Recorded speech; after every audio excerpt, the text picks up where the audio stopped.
We got a question from Jeffrey here. That's a good beer. I got a question from Jeffrey. When I attacked the Kimura from side control, I had difficulty stepping over the head because they pushed my hip. Any advice? Yes.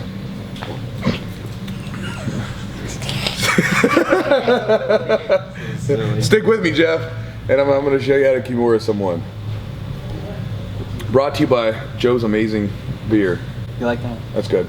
That's actually good. Like, I'm not even a big hoppy fan, but that's pretty good. So Jeffrey, there wasn't a video of it, but I kind of imagine what you're running into because I had the same problem. And I'm gonna show you the Kimura that I typically go to now, more so than any other Kimuras. I'm gonna imagine that you have a lock here and you're trying to step over the head, right?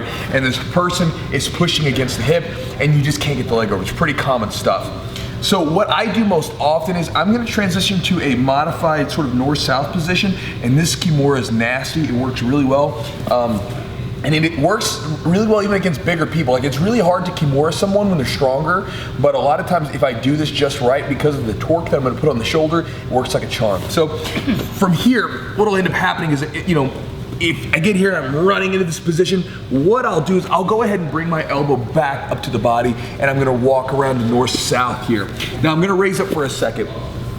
Adam's, his pectoral muscles here, his shoulders here, and you've got that little place where they connect, right? There's a little bit of a dip there. I'm gonna come across and put my shoulder right into it. I'm gonna step up and I'm really gonna sort of turn my body into this, okay? So when I'm getting the Kimura, when I get around to this north-south position, I'm gonna step up and I'm gonna place my shoulder down here just like this.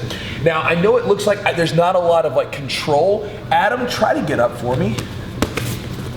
He can't, right? He can spin, but when he spins, I'm gonna rip this thing to the side, right? Now, obviously, when you're in training, be very careful. Now, the palms here, right? I've got it. Even if he tries to stay tight, if I pull in right there, okay? And so this was actually a Kimura that I did against a really big dude in one of my videos. You'll see it, I get here, and instead of trying to pull out, up, and around, right? I step around to the side, and I pull this boom out here. And so the shoulder's driving right in there. Again, this is my favorite one to do. Now you can do this normal style one here, but I just like the idea of having my whole body over top of the joint that I'm attacking. Because a lot of times when I get here, right, the arm's across here, I'm trying to step over. Even if I get across, it can be difficult because the arm's over here. So instead, I'm gonna walk around to the side, bring this arm up, elbow is down to the shoulder, and I just twist it here. And again, if he's holding his arm in tight, we simply pull it out.